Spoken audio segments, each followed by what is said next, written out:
नमस्कार दोस्तों PCS academy में मैं आप सभी लोगों का स्वागत करता हूं। और दोस्तों आज की डेट में हम लोग GS first paper UP PCS mains GS first paper का लेक्चर देखेंगे। अगला चैप्टर है आपका भाषा और साहित्य। ठीक है, कला और स्थापत्य का जो चैप्टर चल रहा था तो उसी सीरीज़ में अगला लेसन है आपका। ठीक है, भाषा और साहित्य।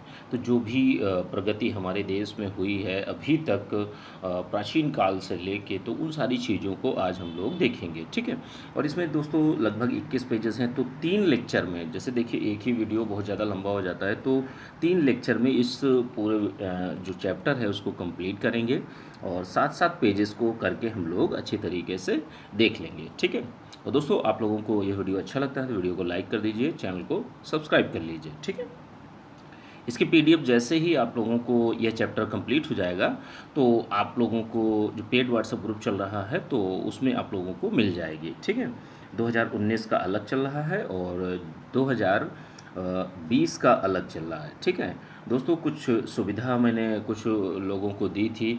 ठीक है, कि इधर 5 दिनों तक आप लोग जो लोग 2019 के मेंस की तैयारी कर रहे हैं, अब एग्ज़ाम कब होगा क्या नहीं होगा, तो जो लोग भी तैयारी करना चाहते हैं तो उनके लिए मैंने कुछ सुविधा प्रोवाइड की थी।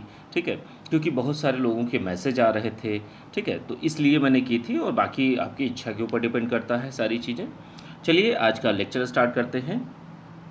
भाषा और साहित्य के बारे में समझ लेते हैं कि जैसे देखिए आपको बोलने और अभिव्यक्ति के लिए, ठीक है, जैसे आप कुछ भी बोलते हैं तो बोलने के लिए क्या ज़रूरी होता है, एक लैंग्वेज चाहिए होती है, एक भाषा चाहिए होती है जिसको कि क्या है कि सारे के सारे व्यक्ति समझ सके। और भारत जो कहा जाता है कि भारत जो है भारत भाषाओं का देश कहा जाता है। ठीक है, भारत में क्षेत्रीय भाषाएं बहुत अधिक संख्या में पाई जाती हैं, कि जैसे देखा भी होगा आप लोगों ने मलयाली, तेलुगु और तमिल, कन्नड़ और मराठी, गुजराती, ठीक है, और उत्तर प्रदेश की खड़ी बोली, पूर्वांचली, तो बहुत सारी अवधि, मतलब हर तरीके की भाषाएं यहाँ पर बोली जाती हैं। ठीक है, भारतीय संविधान की 8वीं अनुसूची में 22 प्रादेशिक भाषाओं का उल्लेख किया गया है। इस अनुसूची में प्रारंभ में 14 भाषाएं थी, लेकिन 21वें संशोधन अधिनियम 1967 के द्वारा क्या हुआ था कि सिंधी को जोड़ा गया था, और 71वें संविधान संशोधन 1992 के द्वारा 3 भाषाओं को जोड़ा गया था, नेपाली, कोंकणी और मणिपुरी को। और 92वें संविधान संशोधन 2003 के द्वारा बोडो, डोंगरी, मैथिली और संथाली को जोड़ा गया था। तो ये इन भाषाओं को समय समय पर समय के विकास के परिप्रेक्ष्य में इन चीज़ों को जोड़ा गया था भाषाओं में। अब देखिए भाषा की जहाँ तक बात करते हैं तो भारतीय भाषाओं के परिवार की जहाँ तक बात करते हैं तो आर्य भाषा परिवार में कुछ भाषाएं आती हैं कि जैसे आर्य भाषा संस्कृत से संबंधित है। ठीक है, आपने सुना भी होगा आर्यों की भाषा क्या थी, तो आर्यों की जो भाषा है आर्य भाषा वह संस्कृत से संबंधित है। इसमें उत्तर भारत की अनेक भाषाएं आती हैं, जैसे कश्मीरी हो गई, डोगरी हो गई, हिंदी हो गई, पंजाबी हो गई, राजस्थानी हो गई, इन सारी चीज़ों को इसी में सम्मिलित किया जाता है। इसके साथ ही गुजराती, मराठी, बंगला, उड़िया, असम या मैथिली आदि भाषाएं भी इसी परिवार की भाषाएं कही जाती हैं। तो देखिए एक हो गया पहला आपका आर्य भाषा परिवार, दूसरा क्या हो गया द्रविड़ भाषा परिवार। तो इस परिवार की भाषाओं में कौन कौन सी भाषाएं आती हैं कि जैसे तमिल हो गया, तेलुगु हो गया, कन्नड़ हो गया, मलयालम हो गया। तो ये तीनों की तीनों जो आती हैं आपकी, जैसे ऊपर वाले क्षेत्र में जाएंगे और दक्षिण भारत में जाएंगे तो दक्षिण भारत में द्रविड़ भाषा परिवार चलता है। ठीक है, जितने भी जैसे कर्नाटक है, केरल है, आंध्र प्रदेश है, तमिलनाडु है, उड़ीसा है, तो इन सारे प्रदेशों में जो है उड़िया आपका उसमें आती है। ठीक है, सॉरी, उड़िया जो है आर्य भाषा परिवार में आती है। बाकी आपकी भाषाएं जो जैसे बंगला है, बंगला भी आपकी आर्य भाषा परिवार में आती हैं।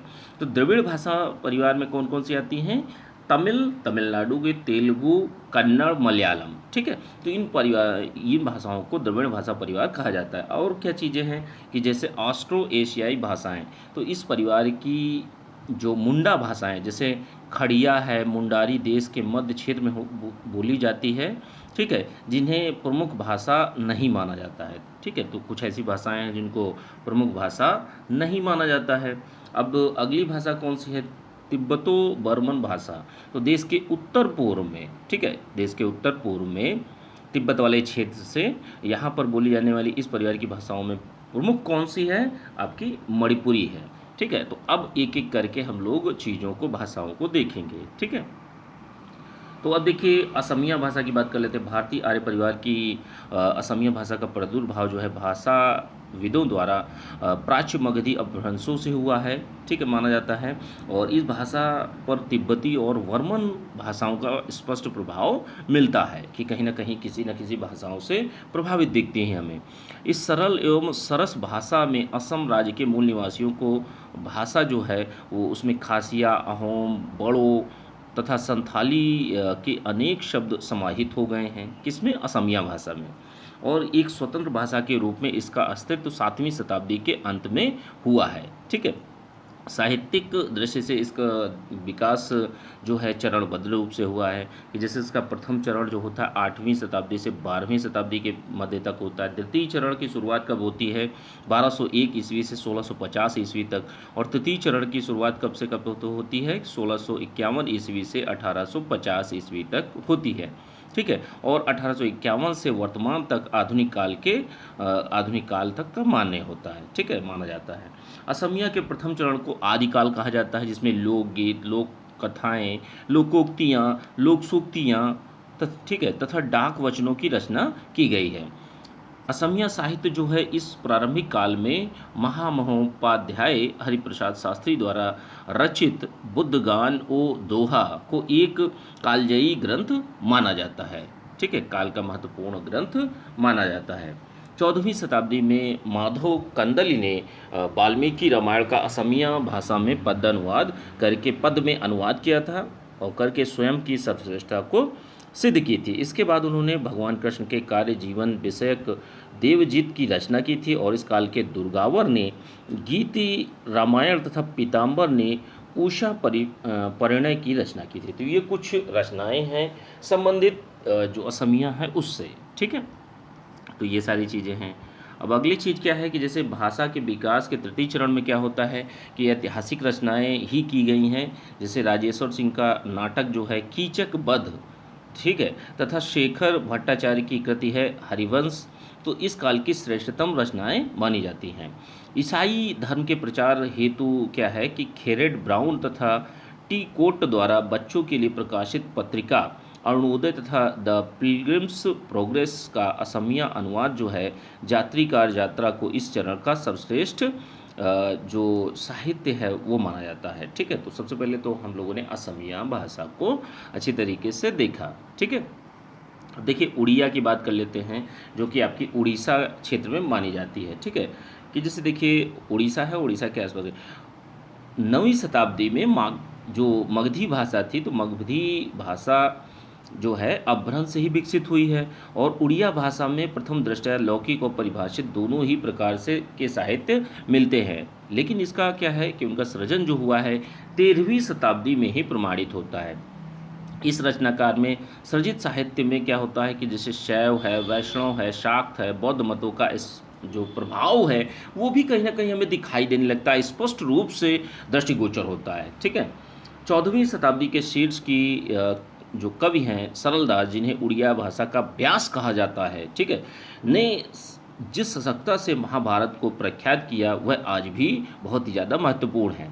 इनका वास्तविक नाम सिद्धेश्वर परिदा था तथा 16वीं शताब्दी के उपेंद्र भाज, बलदेव रथ, दीना कृष्णदास तथा भगवत चरण दास की रचनाओं में संस्कृत के सुकवि जयदेव की रचना धर्मिता और शिरोमणि चैतन्य महाप्रभु जो थे तो उनकी भक्ति आराधना हमें दिखाई पड़ती है, ठीक है। उड़िया साहित्य में देश की स्वतंत्रता की ललक तो उनकी प्रारंभिक रचनाओं में ही विद्यमान थी। आधुनिक काल में फ़कीर मोहन सेनापति की कृतियाँ, गल्प, स्पल्प, ठीक है, यह एक कहानी संग्रह है तथा चमन आधा गुमवा एक उपन्यास है।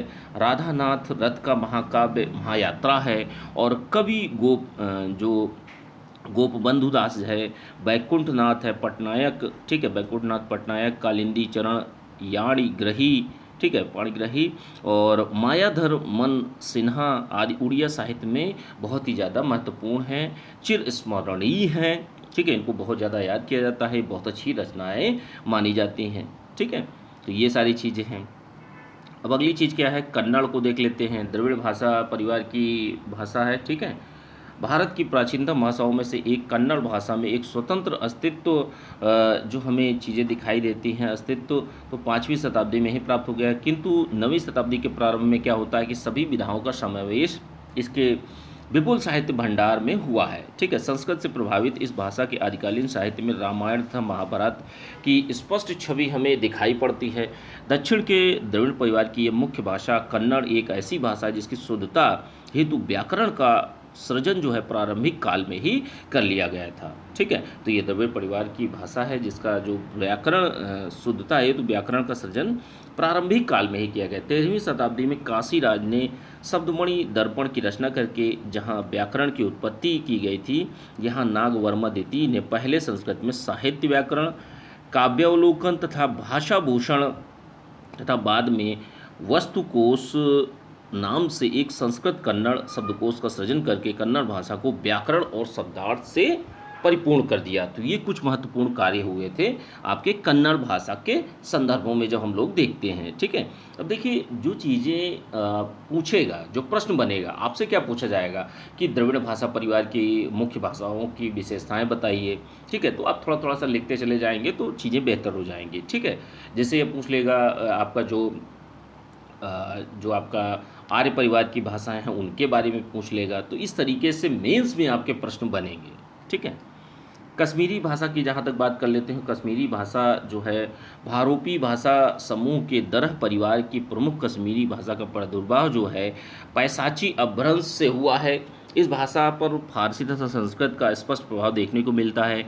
शैव संस्कृति तथा तंत्र सार का रचना काल 11वीं शताब्दी में माना जाता है और अभिनव गुप्त द्वारा रचित इस ग्रंथ को कश्मीरी भाषा की प्रथम कृति माना गया है। ठीक है, तो कश्मीरी भाषा की प्रथम कृति किसको कहा जाते हैं? आपकी कश्मीरी भाषा को। ठीक है, कश्मीरी भाषा की प्रारंभिक रचनाओं में वाक, श्रुक और पाबंद वत्सुन प्रभाव दिखते हैं।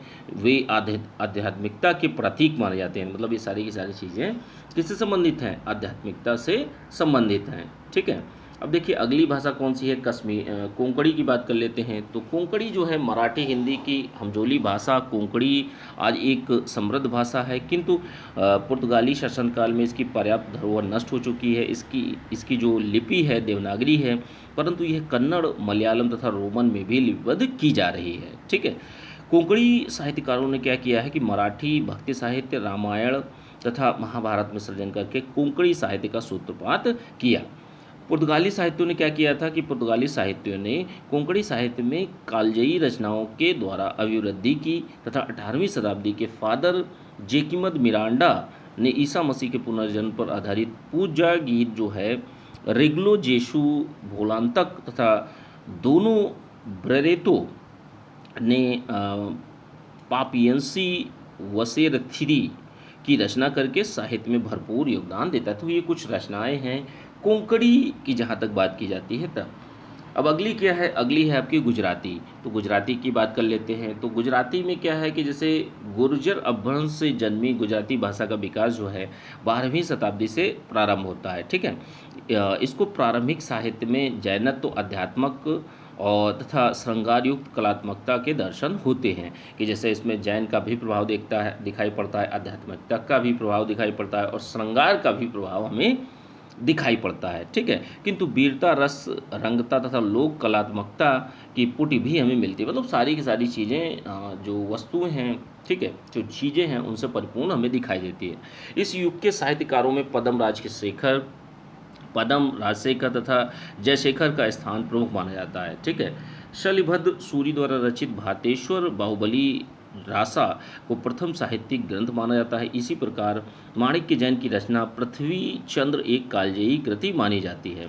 16वीं शताब्दी तक गुजराती भाषा पर राजस्थानी भाषा का स्पष्ट प्रभाव मिलता है। राजस्थान की मीराबाई को राजस्थानी तथा हिंदी साहित्य दोनों में ही विशिष्ट स्थान प्राप्त है। भल्ला ने क्या है? भल्ला ने कादम्बरी और नलाख्यान तथा रामबाल चरित का पद्यानुवाद मतलब पद में अनुवाद किया था। नकर एवं विष्णुदास ने रामायण महाभारत लिखे। सरीखे पौराणिक ग्रंथों का गुजराती में ऐसा प्रस्तुति मतलब रामायण और महाभारत को ही इन्होंने क्या किया कि इनका प्रस्तुतिकरण गुजराती में किया। ठीक है, और वे जन जन के प्रिय कवि बन गए। गुजराती साहित्य में आधुनिक कला के प्रणेता दलपत राम और नर्मदा शंकर माने जाते हैं। तो ये कुछ बातें हैं आपकी गुजराती भाषा की। ठीक है, अगली भाषा क्या कौन सी है? अगली भाषा है उर्दू। तो अब देखिए उर्दू की बात कर लेते हैं। उर्दू का जो चीज़ें हैं वो कैसे कहाँ से विकसित हुई। जैसे देखिए शौरसैनी अपभ्रंश से विकसित भाषा उर्दू का अर्थ है लश्कर पड़ाव। ठीक है, जैसे इसका जो शुरुआत हुई है उर्दू भाषा की तो शौरसैनी अपभ्रंश से हुई है।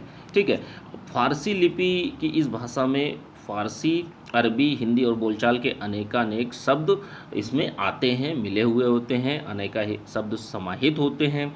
बहुधा उर्दू को मात्र मुस्लिम समुदाय की मातृभाषा समझा जाता है, किंतु वास्तविकता है कि गुलाम वंश के प्रथम सुल्तान कुतुबुद्दीन ऐबक के शासनकाल में उर्दू का अंकुर फूटा और सुल्तान बलबन के शासनकाल में पल्लवित हुआ और मुगल सम्राट शाहजहाँ के शासनकाल में उर्दू के रूप में विकसित हुआ। तो तीनों कालों में तीनों शासकों के काल में ये चीज़ें जो उर्दू भाषा इसका विकास होता। भाषाविदों का अभिमत है कि इस भाषा का साहित्यिक प्रभाव 13वीं शताब्दी के प्रारंभ में हुए, जिसे कोठी बाजारों और जो दरबार थे दरबारों ने सदा ही प्रोत्साहित दिया। उर्दू में शेर, मसनवी, गज़ल, कसीदा, सेहरा, मर्शिया, रेख्ता, रुबाई तथा नज़्म जैसी विधाएं जो अलग अलग डायमेंशंस हैं वो हमें देखने को मिलती हैं भाषा की।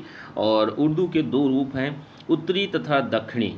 ठीक है, 13वीं शताब्दी के साहित्य में उर्दू साहित्य पर दक्षिणी साहित्यिक परंपराओं का व्यापक प्रभाव रहा है।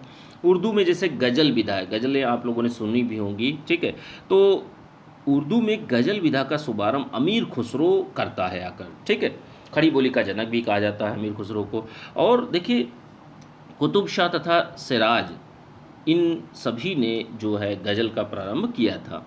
ठीक है, अगली चीज़ क्या है कि जैसे हिंदी उर्दू की गंगा जमुनी सभ्यता के पक्षधर उर्दू साहित्यकारों ने आधुनिक काल में ही उर्दू को अनेकानेक नई दिशाएं, नए आयाम दिए जाते हैं। हिंदी के उपन्यासकार सम्राट मुंशी प्रेमचंद ने नवाब राय नाम से अपना साहित्य लेखन जो है उर्दू के माध्यम से प्रारंभ किया। सबसे अधिक सम्मान, प्यार और लोकप्रियता अर्जित की रघुपति सहाय फिराक गोरखपुरी ने, जिन्हें उर्दू काव्य साहित्य में शिखर स्थान प्राप्त होता है।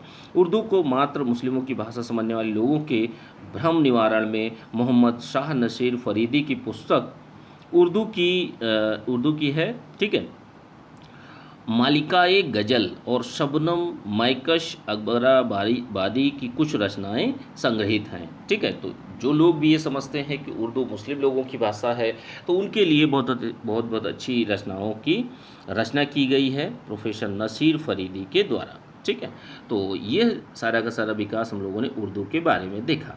अब 7 पेज हो चुके हैं। अब जो इसकी PDF है दोस्तों वो आपको जैसे ही लेक्चर कंप्लीट होगा तो आपको पेड व्हाट्सएप ग्रुप चल रहा है उसमें मिल जाएगी। डोगरी भाषा से नेक्स्ट लेक्चर में हम लोग स्टार्ट करेंगे। ठीक है, 7-7 पेजेस करके 3 पार्ट में हम लोग इस पूरे के पूरे चैप्टर को कंप्लीट कर लेंगे। ठीक है, और जो लोग भी पेड व्हाट्सएप ग्रुप ज्वाइन करना चाहते हैं डिस्क्रिप्शन बॉक्स में डिटेल पड़ी हुई है, देख सकते हैं। ठीक है, या तो इस नंबर पर मैसेज कर सकते हैं। चलिए ठीक है, थैंक यू देखने के लिए।